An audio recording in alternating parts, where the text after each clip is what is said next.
नमस्कार दोस्तों, आज हम इस वीडियो के अंदर 7 to 10 फरवरी 2024 की करंट अफेयर को कंप्लीट करेंगे।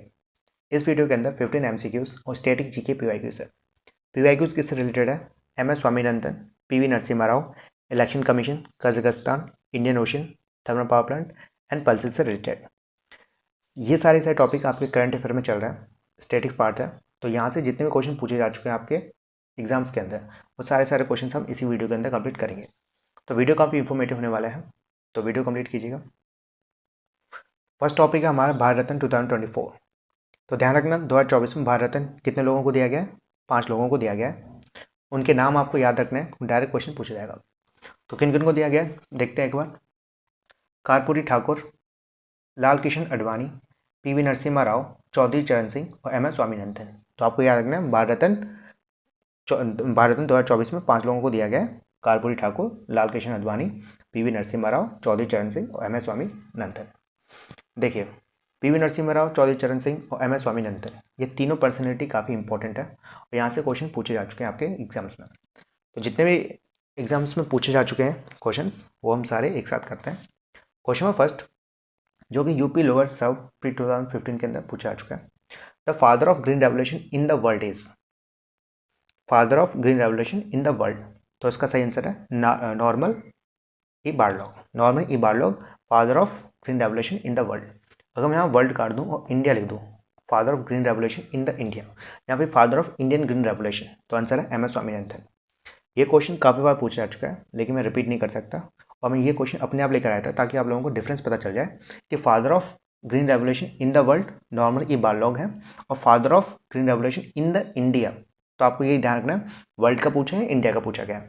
अगर वर्ल्ड का पूछा गया है तो नॉर्मन ई बारलॉग है और इंडिया का पूछा गया तो एम एस स्वामीनाथन है।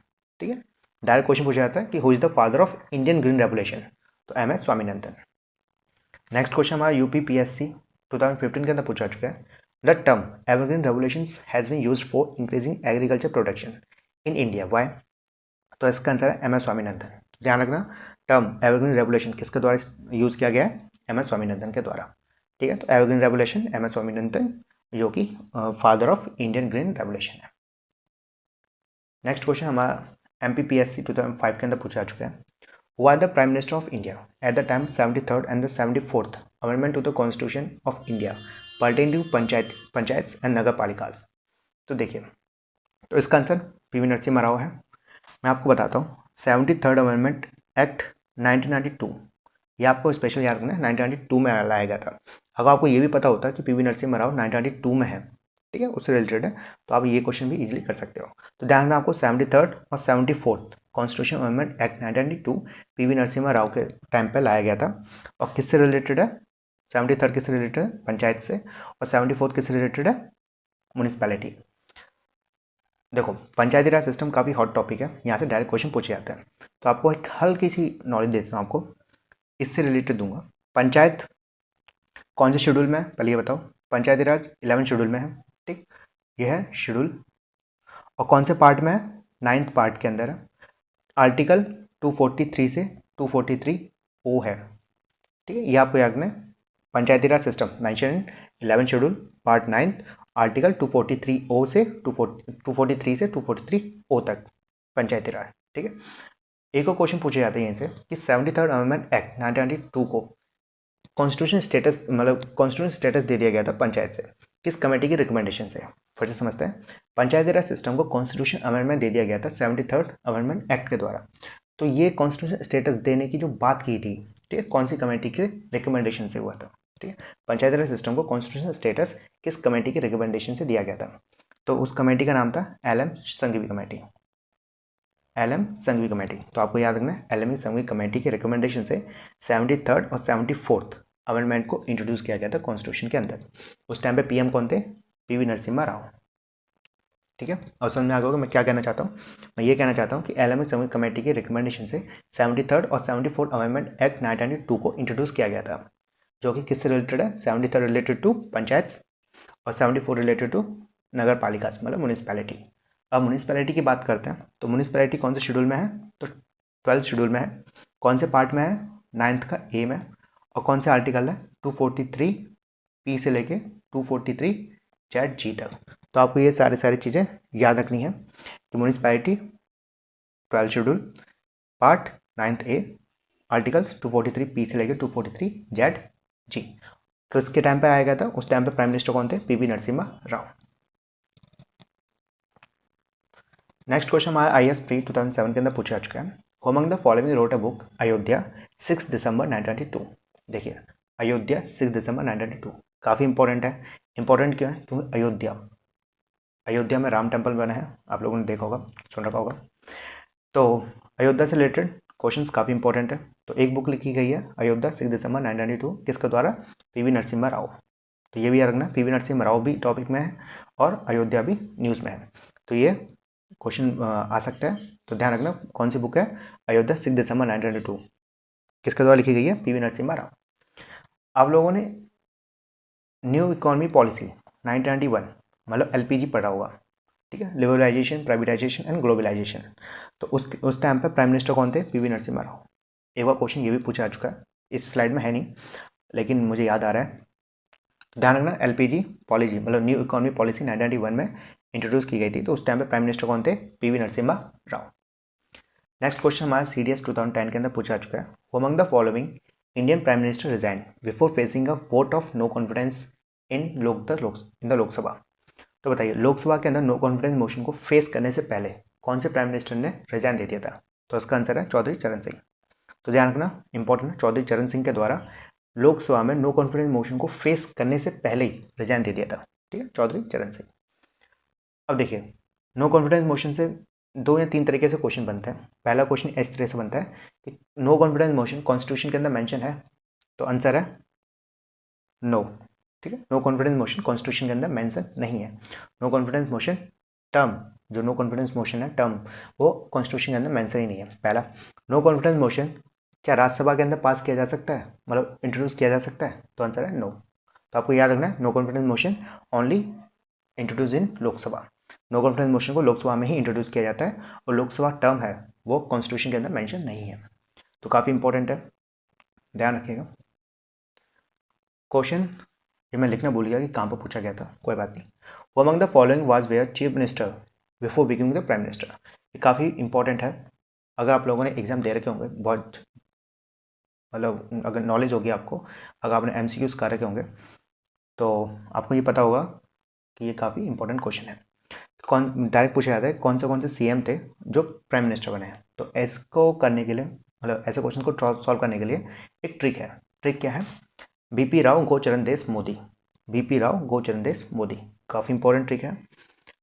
तो BP से BP सिंह उत्तर प्रदेश में, राव से नरसिम्हा राव, गो से देखो यहाँ से है ना SD देवे गौड़ा कर्नाटका से, चरण से चरण सिंह UP, देसाई महाराष्ट्र, मोदी से गुजरात, मतलब मोदी कहाँ से आया, गुजरात से। तो ध्यान रखना BP सिंह, नरसिम्हा राव, SD देवे गौड़ा, चरण सिंह, देसाई और मोदी।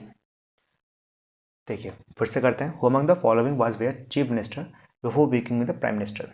तो आंसर वो ट्रिक क्या है इसकी, BP राव गोचरणदेश, BP राव गोचरणदेश। तो मोरारजी देसाई हैं, चरण सिंह बिल्कुल, BP सिंह ये भी हैं, PV Narasimha Rao yes, SD देवे गौड़ा देखो GO से याद रखना गौड़ा बिल्कुल, नरेंद्र मोदी बिल्कुल, तो ऑल ऑफ दिस, ठीक है। तो ट्रिक काफ़ी इंपॉर्टेंट है, याद रखना BP राव गोचरणदेश, BP राव गोचरणदेश। नेक्स्ट है हमारा वर्ल्ड गवर्नमेंट समिट 2024, ठीक है, वर्ल्ड गवर्नमेंट समिट 2024।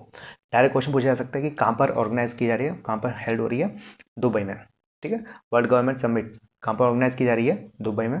उसकी थीम क्या है, शेपिंग फ्यूचर गवर्नमेंट्स। तो आपको इसमें 2 चीज़ याद रखनी है, ऑर्गेनाइज इन दुबई और थीम क्या है, shaping future government. Shaping future government और दुबई में ऑर्गेनाइज की जा रही है, काफ़ी इंपॉर्टेंट है। नेक्स्ट क्या है, former president Ram Nath Kovind to head a committee to examine one nation one election facility. आप लोगों ने ये टॉपिक पढ़ रखा होगा, वन नेशन वन इलेक्शन क्या होता है, और ये मेनली अगर आप UP PCS या फिर IAS की तैयारी कर रहे हो तो ये मेंस के लिए काफ़ी इंपॉर्टेंट टॉपिक है। तो ध्यान रखना one nation one election committee को बनाया गया था, तो उसके हेड कौन बने हैं, रामनाथ कोविंद, ठीक है। रामनाथ कोविंद कमेटी के हेड है, और कमेटी किसके ऊपर है, to examine the one nation and one election. Direct question पूछा जा सकता है, वन नेशन वन इलेक्शन के लिए कमेटी बनाई गई है, तो उसके हेड कौन है, रामनाथ कोविंद। अब देखो इलेक्शन कमीशन न्यूज़ में, तो इलेक्शन कमीशन से क्वेश्चन पूछे जा सकते हैं। इलेक्शन कमीशन काफ़ी बड़ा सब्जेक्ट है, सॉरी टॉपिक है, तो यहाँ से काफ़ी सारे क्वेश्चन आ सकते हैं। तो मैंने सारे क्वेश्चंस को लेके नहीं आया, मेरी एक अभ्यास सीरीज चल रही है, अगर आप मेरी प्लेलिस्ट में जाके देखोगे तो उसमें होगा इंडियन पॉलिटी एमसीक्यूज। तो इंडियन पॉलिटी के 30 चैप्टर्स में करवा चुका हूँ, 30 चैप्टर्स हैं, उन सभी के एमसीक्यूज कंप्लीट हो चुके हैं, तो आप एक बार जाके देख सकते हैं। इलेक्शन कमीशन से काफ़ी सारे क्वेश्चन मैं करवा चुका हूँ ऑलरेडी। तो यहाँ पर हम हल्का सा रिवाइज कर लेते हैं। पहला क्वेश्चन काफ़ी एग्जाम में पूछा जा चुका है, बताने की जरूरत ही नहीं है। विच of the following article of Indian constitution has the provision of election commission. तो पूछा जा रहा है इलेक्शन कमीशन किस आर्टिकल के अंदर मेंशन है, तो इसका आंसर है आर्टिकल 324A। ठीक है, तो याद रखना है इलेक्शन कमीशन आर्टिकल 324A में। अगर मैं यहाँ पर election commission state election commission पूछ लूँ, स्टेट इलेक्शन कमीशन, तो इसका आर्टिकल कौन सा है, ये भी आपको याद रखना है, 243K।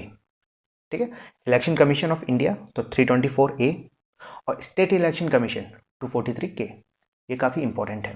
तो ध्यान रखना इलेक्शन कमीशन 324A और state election commission 243K। Next question, which of the following elections is not conducted by the election commission. ठीक है, लोकसभा, राज्यसभा, प्रेसिडेंट इलेक्शन और लोकल बॉडीज, तो इसका आंसर है डी, लोकल बॉडीज।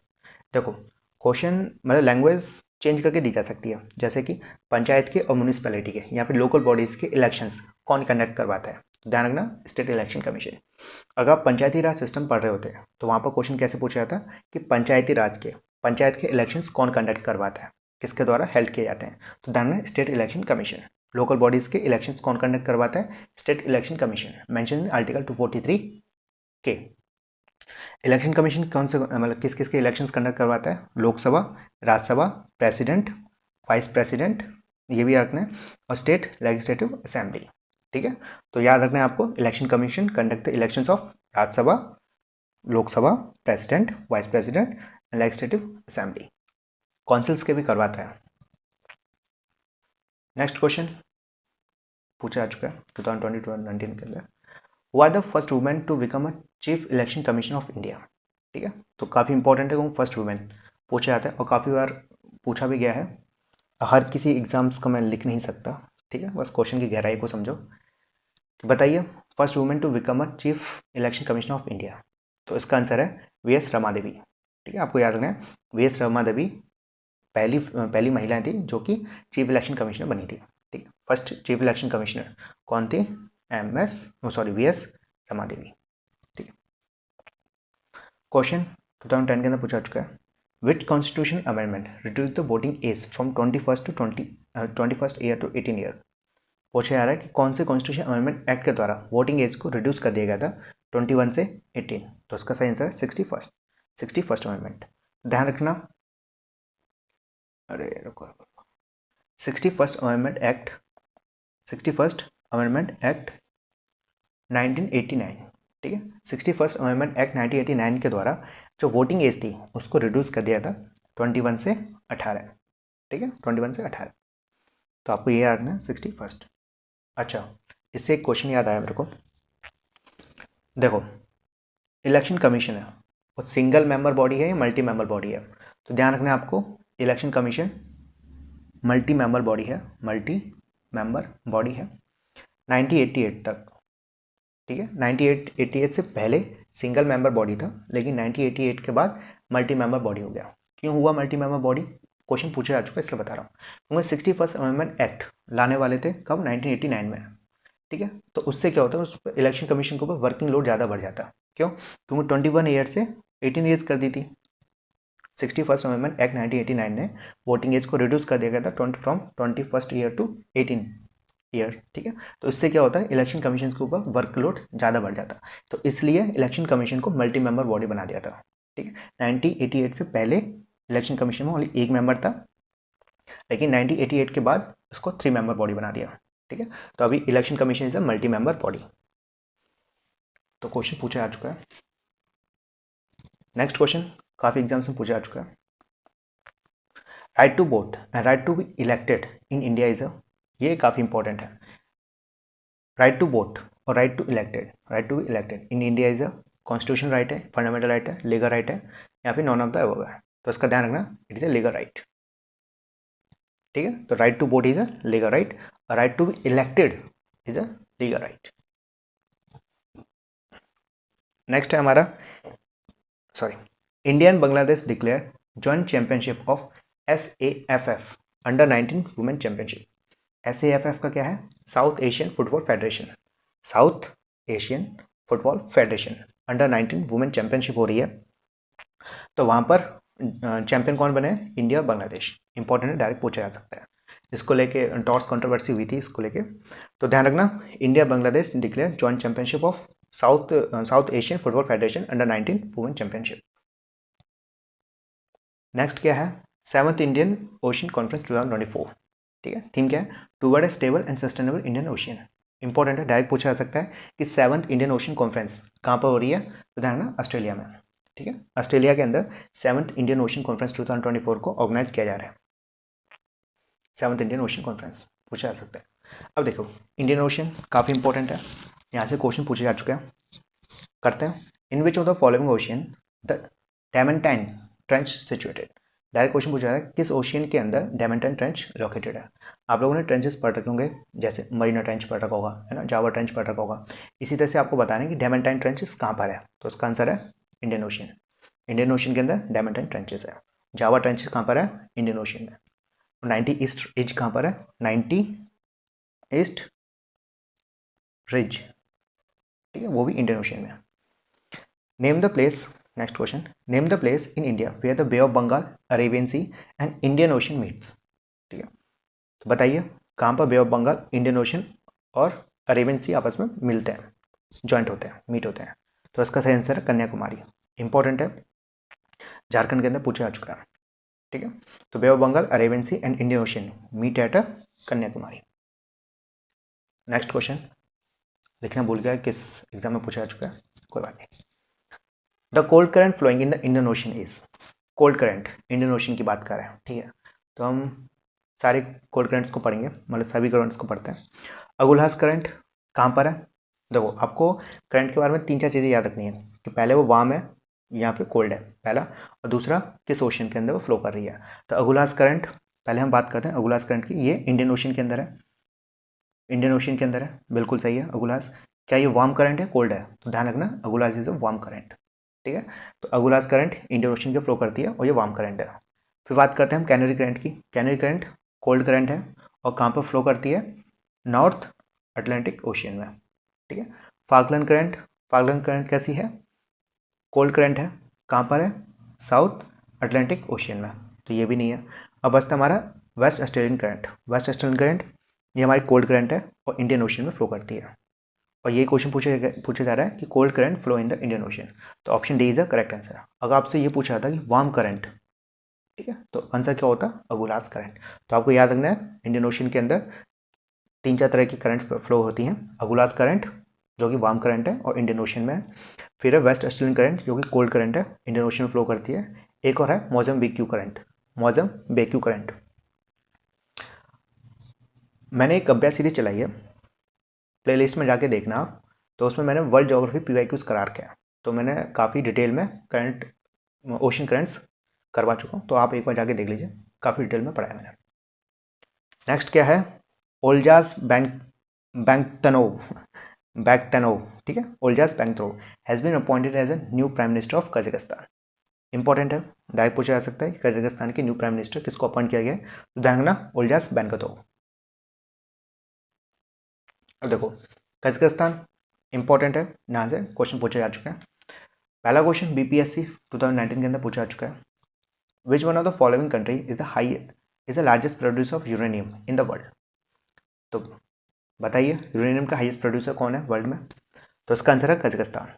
ठीक है, अभी भी ये आप लोग सोच रहे होंगे 2019 में पूछा जा चुका है, तो अब तो चेंज हो गया होगा, तो नहीं, मैंने चेक कर लिया एक बार, कि लार्जेस्ट प्रोड्यूसर यूरेनियम अगर मैं 2024 की बात करूँ तो अभी वो कजाकिस्तान ही है, तो ध्यान रखना largest producer of uranium Kazakhstan है। नेक्स्ट क्वेश्चन UPPCS 2012 के अंदर पूछा जा चुका है प्री में। Which of the following pair of country are around the Aral sea. आप लोगों ने पढ़ रखा होगा एरियल सी किस दो कंट्री के बीच में है, तो ध्यान रखना कू है, याद कर रखा था मैंने कुत्ता करके, तो कू, ठीक है, कजाकिस्तान और उज्बेकिस्तान। तो ध्यान रखना LLC किस किस के बीच में है, 2 कंट्रीज के बीच में है, ठीक है, कजाकिस्तान और उज्बेकिस्तान। कजाकिस्तान और उज्बेकिस्तान के बीच में कौन सी है, LLC। नेक्स्ट है हमारे धर्मेंद्र प्रधान। देखिए, education minister Dharmendra Pradhan launches Vidyanjali scholarship program, ठीक है, Vidyanjali scholarship program. Direct question पूछा जा सकता है कि विद्यांजलि स्कॉलरशिप प्रोग्राम किसके द्वारा लॉन्च किया गया है, तो ध्यान रखना धर्मेंद्र प्रधान के द्वारा विद्यांजलि स्कॉलरशिप प्रोग्राम को स्टार्ट किया गया है। Under this program help will be provided to those students who do not have enough money, ठीक है, to get a good education.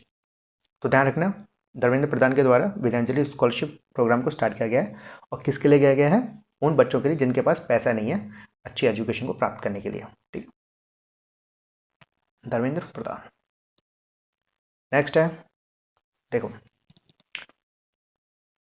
Agriculture minister Arjun Munda has recently launch Sarathi portal for insurance product including Pradhanmantri Fasal Bima Yojana, Krishi Rakshak portal और helpline number 14447 were also launch to resolve the complaints related to crop insurance.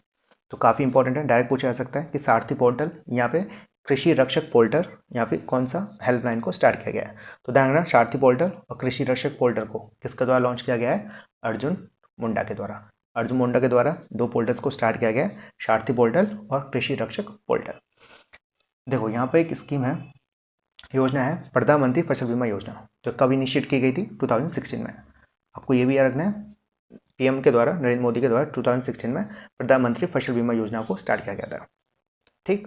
तो अर्जुन मुंडा के द्वारा 2 portal को start किया गया है, Sarathi portal and Krishi Rakshak portal.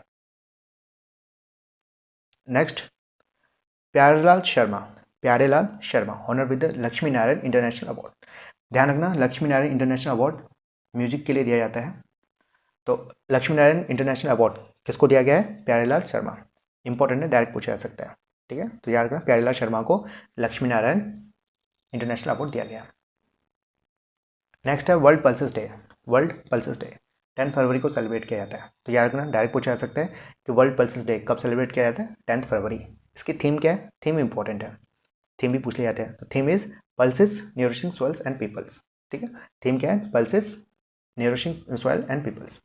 कब celebrate किया जाता है, 10 फरवरी। अब देखिए पल्सेस से रिलेटेड क्वेश्चन पूछे जा चुके हैं, तो करते हैं। UPPCS मेंस 2004 के अंदर पूछा जा चुका है, विच nutrient is consider essential for growing pulse crops, ठीक है। कौन सा न्यूट्रिशन इंपॉर्टेंट है, जरूरी है पल्सेस क्रॉप को ग्रो करने के लिए। तो इसका सही आंसर है कोबाल्ट। देखो कई सारे सोच रहे होंगे कि हम तो CGL के हैं, हम तो NDA के हैं, CDS के हैं, ठीक है, स्टूडेंट सोच रहे होंगे, और ये तो UPPCS में आ चुका है तो ये इंपॉर्टेंट नहीं है। नहीं, क्वेश्चन इंपॉर्टेंट है, कहीं से भी कैसा क्वेश्चन पूछा जा सकता है, ठीक है। तो याद रखना कौन सा न्यूट्रिशन इंपॉर्टेंट है, एसेंशियल है for growing the pulse crops, cobalt. Next question UPPCS main 2006 के अंदर पूछा जा चुका है, which type of crop which is able to fix nitrogen from air is. आप लोगों ने इन्वायरमेंट के अंदर पढ़ा होगा नाइट्रोजन फिक्सेशन के बारे में, तो बताइए कौन सा क्रॉप नाइट्रो फिक्स कर सकता है। तो इसका सेंसर लेगम, ठीक है। लेगम्स क्या होती है, फली, जो फलीदार होते हैं, फली जैसे कि पीस हो गई, ठीक है, उनको लेगम्स कहते हैं। तो ध्यान रखना नाइट्रोजन फिक्सेशन कौन कर सकता है, लेगम कर सकता है। नेक्स्ट ADB मतलब Asian development bank, ADB appoint Mio Oka as a new country director for India. India के लिए न्यू कंट्री डायरेक्टर किसको अपॉइंट किया गया है, मियो ओका, ठीक है। तो आ सकता है ADB एशियन डेवलपमेंट बैंक, मियो ओका। और देखिए ADB full form Asian development bank कब स्टैब्लिश की गई थी, 19 दिसंबर 1996। इंपॉर्टेंट है, 1966 में ADB को स्टैब्लिश किया गया है। हेडक्वार्टर कहाँ है, ये इंपॉर्टेंट है, हेडक्वार्टर कहाँ है, फिलीपींस, मतलब मंदालुयोंग फिलीपींस में हेडक्वार्टर है ADB का, एशियन डेवलपमेंट बैंक का। और कब स्टैब्लिश की गई थी, 1966। ये इंपॉर्टेंट है, पूछा जा सकता है। क्वेश्चन बोल रहा हूँ। नेक्स्ट क्या है, Haryana state government has approve the construction of Deenbandhu Chhotu Ram thermal power plants in Yamunanagar. Important है, थर्मल पावर प्लांट्स, काफ़ी क्वेश्चन पूछे जा चुके हैं ऑलरेडी। तो ध्यान रखना हरियाणा स्टेट गवर्नमेंट के द्वारा Deenbandhu Chhotu Ram thermal power plants को कंस्ट्रक्शन की अप्रूवल दे दी गई है। तो डायरेक्ट क्वेश्चन पूछा जा सकता है कि Deenbandhu Chhotu Ram thermal power plants कहाँ पर स्टैब्लिश किया जा रहा है? तो ध्यान, हरियाणा में कहाँ? यमुनानगर हरियाणा में Deenbandhu Chhoturam thermal power plants को स्टार्ट किया जा रहा है। अब देखिए, ये इंपॉर्टेंट क्वेश्चन है, यूपी पीसीएस और यूपी यूडीए एलडीए के अंदर पूछा आ चुका है। देखो, आप लोग सोच रहे होंगे ये बार बार यूपी का पूछ रहा है, क्योंकि मैं यूपी का रहने वाला हूँ और जो मेरे पास बुक है, ठीक है, जिससे मैं लिखता हूँ, टाइप करता हूँ, वो यूपी की है। मैं एसएससी सीजीएल की नहीं करता, मैंने एक्चुअली आईएएस की और यूपी पीसीएस की तैयारी की है, तो इसलिए मेरे पास यूपी पीसीएस की बुक है। ये मत सोचना कि एसएससी में नहीं पूछाएगा या और दूसरे एग्जाम से नहीं पूछाएगा, नहीं। थर्मल पावर प्लांट्स अगर यूपी पीसीएस के लिए भी है तो वो एसएससी के लिए भी है, एनडीए के लिए भी है और पुलिस के लिए भी है, ठीक है। तो देखिए, ये है थर्मल पावर प्लांट्स, ये है स्टेट। आपको बताना है कौन सा थर्मल प्लांट किस स्टेट में है। तो match list first and list second and select the correct answer using the code given below. Codes लिखे नहीं क्योंकि इतना स्पेस नहीं रहा, फिर भी हमको एक एक थर्मल पावर प्लांट्स का पता होना चाहिए कि कौन सा कहाँ पर लाई करता है। तो पहला है उकाई। उकाई कहाँ पर है? गुजरात में। तो ध्यान रखना है, उकाई कहाँ पर है? गुजरात में। फिर है पतरातू। पतरातू ये एक वैली भी है, ठीक है, पतरातू एक वैली का नाम भी है। तो पतरातू कहाँ पर है? झारखंड। तो उकाई गुजरात, पतरातू झारखंड। पेंच, पेंच टाइगर रिजर्व भी है, आप लोगों ने पढ़ रखा होगा, पेंच टाइगर रिजर्व भी है और थर्मल पावर प्लांट भी है। तो पेंच कहाँ पर है? मध्य प्रदेश। और धवल, दभोल कहाँ पर है? महाराष्ट्र। तो आपको ये सारे थर्मल पावर प्लांट्स याद रखने हैं। उकाई गुजरात, पतरातू झारखंड, पेंच मध्य प्रदेश और दभोल महाराष्ट्र। नेक्स्ट क्या है? यूपी पीसीएस मेंस, और यूपी पीसीएस मेंस 2016 और 2011 के अंदर पूछा आ चुका है। The highest share in the power generation in India is of, power generation में हाईएस्ट शेयर किसका है? तो थर्मल पावर का। नेक्स्ट क्वेश्चन आईएएस प्री 2003 के अंदर पूछा आ चुका है। The thermal power plant of Bokaro, ठीक है, बोकारो कहाँ पर है? झारखंड में, ठीक है। तो याद रखना बोकारो थर्मल पावर प्लांट्स कहाँ पर है? झारखंड। नेक्स्ट वही है, ये थर्मल पावर प्लांट्स है, वो स्टेट्स हैं कि कौन सा थर्मल पावर प्लांट किस स्टेट में लाई करता है, बताना है, और कोर्स में लिखे नहीं है, मैच करना है, ठीक है। पहला है कोथागुडेम। तो कोथागुडेम कहाँ पर है? तो कोथागुडेम thermal power plants Andhra Pradesh में है।